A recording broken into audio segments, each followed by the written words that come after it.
Good evening, everyone.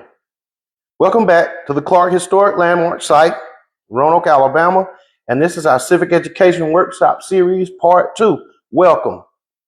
Last week, we began an important conversation about the power of voting, civic responsibility, and why participation matters. And honestly, we were overwhelmed and encouraged by the response from the community. Tonight, we continue that conversation, but from a different angle. Because in today's world, the challenge is no longer simply getting people to vote. The challenge is helping people become informed voters. We live in a time where information moves faster than ever. Social media, viral videos, political messaging, artificial intelligence, edited clips, emotional headlines, all competing for our attention every single day. And the question becomes, how do we separate truth from manipulation? How do we think critically instead of emotionally? How do we make informed decisions that affect our families, our communities, and future generations? Tonight is not about telling anybody who to support politically. Tonight is about empowering people to think carefully, research thoroughly, and protect the integrity of your own minds before they cast a ballot. Because your vote is your voice, but your voice must be informed. So let's get started. Your vote is your voice, but your voice must be informed. Voting is powerful, but voting without information can lead to poor decisions that affect entire communities. Tonight is about learning how to become more thoughtful, informed, and responsible citizens. People are bombarded with information all day long. Some of it is true, some of it is misleading, some of it is intentionally manipulated. The ability to think critically has become one of the most important civic responsibilities we have. Many people share information before checking to see if it's true. Sometimes videos are edited. Sometimes headlines are designed to simply make people angry or fearful. We must slow down and evaluate this information carefully. The first thing you need to do is be aware. If you see something on social media and it makes you angry or it brings an emotional response, you should wait. You should pause and you should think. One of the oldest manipulation tactics is emotional control. If something instantly makes you furious, or scared, or outraged, that's the moment you should slow down and investigate before reacting. Research matters. Speeches matter less than patterns. Campaign ads matter less than public records and actual behavior. People, I'm going to pause here for a minute. I'm going to come on camera.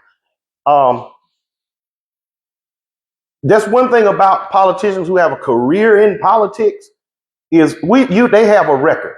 If they're a legislator or if they're a senator, they have a voting record. Now they can tell you, they can come to your town and give a speech and say anything that they want to say. But what is their voting record? How have they voted on the legislation that affects you? And that's one only good thing I can say about AI and modern technology. You can check up on that. You need to make sure that they are walking what they talk.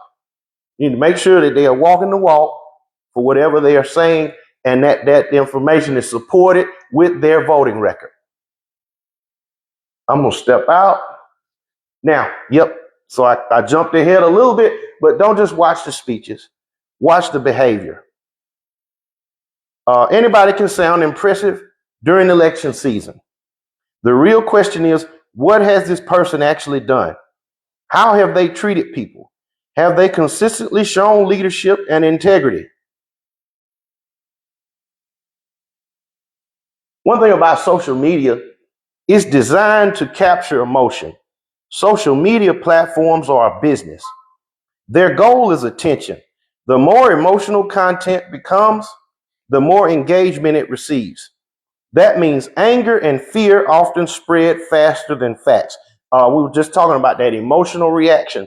Well, if the AI, the algorithms for these social media platforms, it rewards emotional engagement. When you engage with that content, when you click like, when you subscribe, when you interact with that content, it's going to send you more of that. Even if the information is false, it's going to send you more of that information. So the question becomes, how do we protect ourselves from the manipulation? We need to learn to verify this information. We should check these sources. You have to check the sources of the information that you are receiving. One article should never become your entire understanding of an issue. Learn to compare sources, check dates, and look for original information whenever possible. Look at the points on this slide here. Verify the dates. Check the dates that the information that are on the information or the source of the information that you are using and relying on. Read beyond the headlines. Look for motivations. Why is this person saying what they're saying right now? I mean, it's not uncommon, and I've seen this. People use interviews and information from years ago, and they will repost that information at a critical time to affect public opinion. We should watch for that. Watch the full interview. Sometimes social media will give you a short, and a comment can be taken out of context. Don't fall for that. Go to the source, find that interview, watch that whole interview, and determine the context for those statements. Don't just take that short and take one sound bite as the entire message for that interview or for that statement. And also, let's try to find and use trusted election websites. Research matter, speeches matter less than patterns.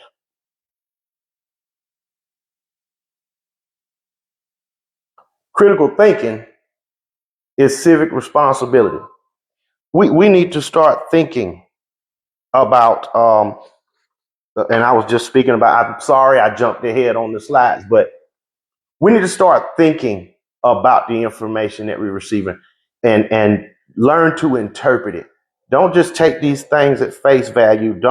That first emotional reaction, don't respond to that. Take a moment and think. Democracy works when citizens think. We want you to be informed voters, not just reacting.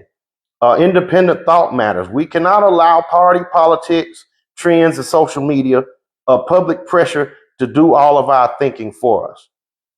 Voting is not abstract. Elections impact real people, real families, and real communities every single day. Your schools, your health care, roads, jobs, public safety, and economic opportunities are all affected by your vote. So just don't take it for granted and be an informed voter.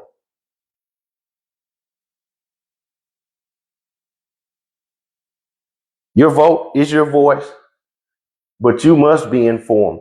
Verify the information before you share it. Help educate young voters.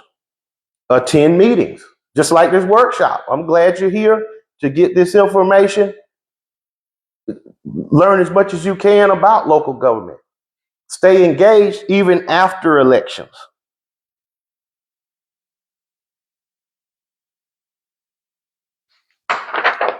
Now, sometimes, I'm going to jump back on camera now. Sometimes people think voting only affects national politics, and they think voting only affects Washington, D.C. But voting affects school funding, rural hospitals, road repairs, law enforcement priorities, healthcare access, and economic opportunities right here in communities like Randolph County. And that brings me to some of our local election news. So first of all, we'd like to congratulate Roanoke Randolph County native, Miss Tony Wright. Miss Tony Wright is running for City Council, South Fulton, Georgia. And we want to congratulate her. She had the most votes in her election, but she will be facing her opponent in a runoff in the next coming weeks. And we just want to congratulate Miss Wright. That's a Randolph County Roanoke native. And look, that's how we do. That's Randolph County. So that she comes from good stock, and we wish her the best of luck in that runoff, and we know she's going to come out on top. And next, we would like to congratulate our new sheriff, Mr. Donnie Grant, on his election, his winning of his primary election. And that brings me to my last point for the evening. So I'm going to switch gears here. And I'm going a little off script. So please excuse my crude drawing. I hope this is showing up. I hope this is showing up for you. I might adjust my camera slightly. There we go. Now, but I've got a crude drawing here because I didn't have the opportunity to make a slide for this. But one of the things I like to do is address the current issues that we're facing here locally. We recently had our local primary election on the 19th. That was Tuesday of this week. And one question, the biggest question, the most often asked question on Tuesday was as far as our local sheriff's election. And a lot of people were confused as to why there were separate ballots and why they couldn't vote for sheriff on the Democratic ballot. And basically, I've drawn a little diagram here, a quick diagram to kind of explain that situation. So we're going to go to the screen. And the easiest thing that I could think of to explain this was the brackets. A lot of people familiar with sports. A lot of people love sports. So compared to the college basketball championship, you know the Sweet 16. So they start in the Sweet 16, you go down to the Elite 8, and you go down to the Final Four, and then you get down to the championship. And the election season is similar to that. So we got the election season, and your candidates qualify in February.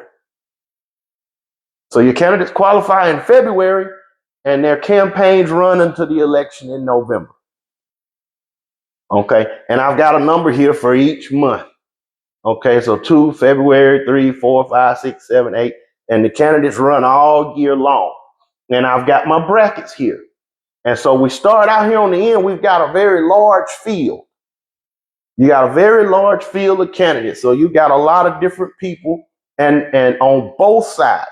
So I've got a Democrat side here and a Republican side here. And let me draw a little line here. So both of these things, these candidates, these various candidates, they're running on in both parties because we have a two-party system. You got Democrats and you've got Republicans. And so there's a wide field of candidates running for each office. And in the beginning, in February, I mean, you got Arnell, Raynell, Vernell, Claude, Eugene, and Clovis are all running for office, and they all have their own platforms.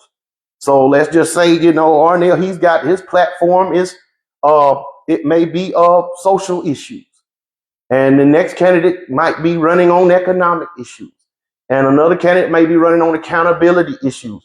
And they'll be all races, all genders, all colors. And each candidate is bringing something different to the table. They will have a different platform. And they'll run their race. And as we go, they'll progress through this line. Some of them will fall out of the race or drop out of the race for various reasons until they get to the primary.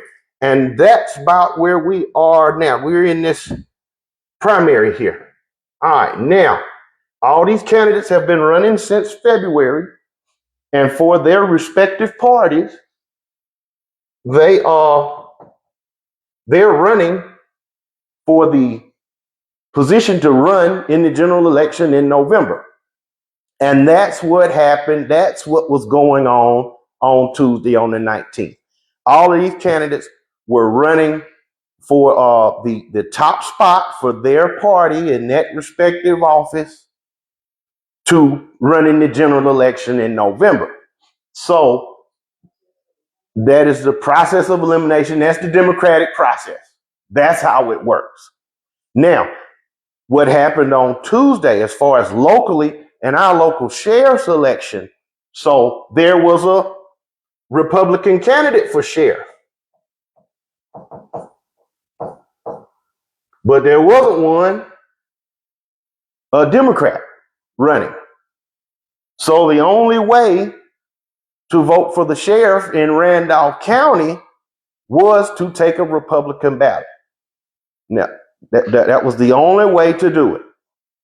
And unfortunately, that was the only way to do it if, you usually vote Democrat. But it is your right to vote and have a voice in that election. Now, yeah, we might have party affiliations that we adhere to, but it's still your right to have a voice in that election. And no one should be able to take that away from you. You should have the option and the right and ability to vote and have a voice in that local election, because just like we were talking about last week, those local elections, that's right here at home. February, March, April, May, June. But for the sheriff's race in Randolph County, that office has already been decided. So for Randolph County, the sheriff's race is over. The sheriff's race is over. There was not a Democratic candidate. And that's why you had to take a Republican ballot. And I hope that explains that situation for everyone. But I also would like to go back to what I was talking about last week. Is because of the Republican supermajority in the state is the reason why that race was decided here in May. And that brings me to another issue. Now, this is just something from my personal knowledge. Basically, I'm going to draw up here.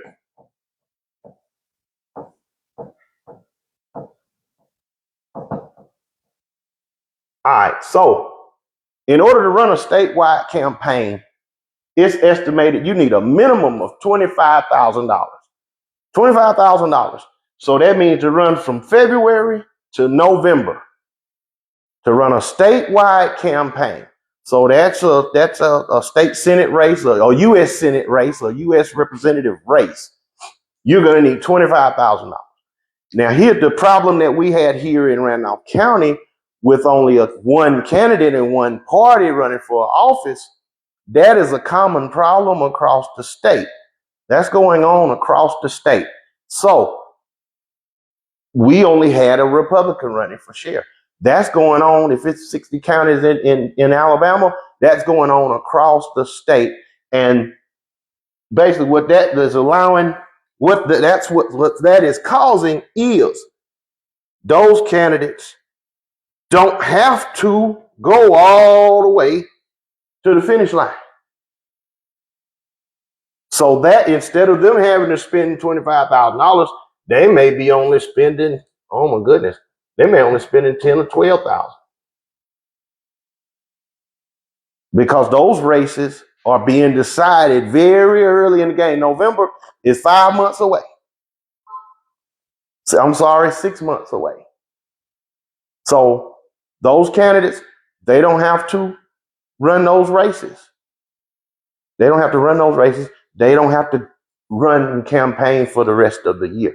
So that's making it easier for one party to dominate state politics. And we should be aware of that. That's something we must be aware of. Right. So I hope my crude drawing here explains that situation. So you got Democratic ballot for the primary, you got a Republican ballot for the primary. There was no Democrat running for sheriff. So the only way for Randolph County voters to have a voice in our local sheriff's election was to take a Republican ballot to vote for sheriff. And that's why that happened. And I hope that answered everyone's questions. And that's my time for this evening.